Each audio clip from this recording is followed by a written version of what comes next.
Now, like I said, Pmbok Guide 7th edition was based on these 4 values. There is one more thing which I would like to mention here. The standard of the program management and the standard of portfolio management, they were already based on principles. So there was a high time, PMI thought that there was a high time that the project management standard should also be based on principles. Now then, how do you define principles? Well, principles can be defined broadly or vaguely as a foundational frameworks or foundational guidelines. If in India, if we could just refer, not just in India, if you could refer to any of the constitutions across the world or across the countries in the world, these are the principles this constitution talk about. In the similar line, we have principles. So there are 12 principles that Pmbok Guide 7th edition talk about. So principles, like I said, it is a foundational framework which would help in designing the strategies, or it would help in solving the problems. It will help in making decisions. So these are all the principles that we'll be talking about. There are some of the professions in project management. These are the principles. In some of the professions, these principles can be construed as laws or rules, and this become the prescriptive kind of profession. However, project management and the principles which are defined in Pmbok Guide 7th edition, these are not prescriptive; they are descriptive, and based on the context, maybe you can just pick some of the principles and apply. Maybe you can just tailor some of the principles and apply in the organization as well as in the project or to the projects. Now, what are these principles? So there are 12 principles, like I mentioned. The first one is stewardship. So when we talk about stewardship, they say that you have to be a diligent, respectful, and caring steward. It is not something like captain of a ship. I would say it is like a captain of the entire shipping yard or a captain of an entire shipping company or shipping organization. This guy, this steward, is kind of managing the financial aspect of the organization, the social aspect of the organization, and the environmental aspect of the organization. So basically, it's he or she is a kind of interface between the organization, the internal organization, and the environment, which is outside the organization. And he looks after all the financial aspect and the social aspects of the organization. So that is called as the steward, or that is and the process that steward goes through is called a stewardship. It is totally different than the leadership principles that we'll be talking about later. That was the first principle. The second one is teams. Teams, I would say the project team or project management team. So these are the people, or these are the team members who wield diverse skills, knowledge, and experience. These are the people, or these are the members who are actually helping the organizations deliver the project, deliver the product, or deliver the service or the result. So it is the responsibility of the project manager. Now I'm talking about the project manager. It is the responsibility of the project manager as well as responsibility of the team members to create a collaborative project team environment. When you talk about collaborative environment, so we are talking about win-win situation for all the team members, as well as for the entire project, as well as for the entire organization, so to say. So that was all about the second principle, which was teams. The third principle is stakeholders. Well, if you guys happen to read Pmbok Guide 6th edition or 5th edition, they define the stakeholders as someone, some individual or a group of individuals or organizations.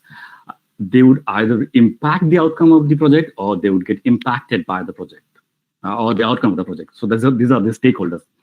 Now, the best way, or the principle, the underlying principle defining the stakeholders is you as a project manager and you as a project management team, or you as a project team member, how effectively you engage with stakeholders. So this is the guiding principle for the stakeholders. So that was the third principle. The fourth one is value. Well, Pmbok Guide 7th edition is all about value, how you create the value, how you should be focusing more on the value, what are the different ways of creating values, what are the business values, what are the tangible values, what are the intangible values. So all the focus is on creating the value, giving it to the customer, so that the organization, the developing organization, or the performing organization would derive a lot of benefits out of the endeavors. And at the same time, it would be able to satisfy the customers. So the focus was more on the value on the Pmbok Guide 7th edition. So that was the fourth principle. The fifth one was systems thinking. Well, systems thinking is, if you could just think that whole is always greater than sum of all its parts. So that is what we're talking about, systems thinking. So, well, you as a project manager should be able to recognize, should be able to evaluate, and should be able to respond to what is happening in the project or what is happening in the organization. And you should be able to see the entire project in a holistic way. So that is where the systems thinking principles are coming into play. So that was the fifth principle. Sixth principle is leadership. Well, it is I would say it would be a cliche to talk about leadership, and since it is associated with the team members, as well as with the project managers, with the functional managers, as well as the people who are staying in the top of the organization, is all about leadership. There is one thing I would like to point out in here is this. There are different leadership styles which are mentioned in the Pmbok Guide, as well as there are different leadership styles which are not mentioned in the Pmbok Guide. So based on the situation, how a project manager or how a team member respond so that the customer would derive maximum value out of it. So that is all about the leadership principle. This Pmbok Guide 7th edition talk about. That was the sixth principle. The seventh one is tailoring. Now, the underlying principle of tailoring is this: tailor based on context. So when we talk about tailoring, if I refer to Pmbok Guide 6th edition, there are 49 processes. And all these 49 processes would not be applicable or implementable to a particular project. So you as a project manager, how do you tailor different processes based on the size or the complexity of the project? So this is where the tailoring principle would come into play, which is the seventh principle. The eighth one is quality. And the underlying tagline for quality in the 7th edition is this: build quality into processes and deliverables. So if you guys are coming from engineering background or scientific background or software industry background or IT background, so you would be able to understand what is the difference between preventive measures, what is the difference between non-preventive measures, what is the difference between conformance, what is the difference between conformance and non-conformance and non-conformance. And we say that quality is nothing but delivering what the customer is expecting from the performing organization. So this is the principle that Pmbok Guide 7th edition talk about. The ninth principle is about complexity.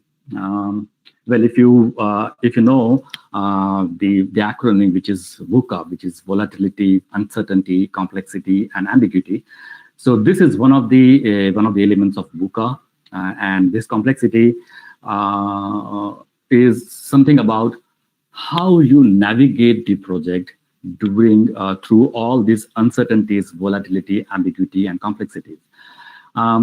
Briefly, complexity can be defined as interaction between human behavior, systems interactions, and technological innovation, and at the same time, uncertainty and ambiguity. So when we combine all this stuff, we get complexity. And you, as a project manager, how you navigate the complexity or how you navigate project through the complexity part. So that is the ninth principle that Pmbok Guide 7th edition talk about. Then again, risk, which is the 10th principle. Risk and complexity, they go hand in hand. However, when we talk about principles, how you as a project manager and a project team member optimize the risk responses. So that is the underlying tagline of the risk principle in the 7th edition.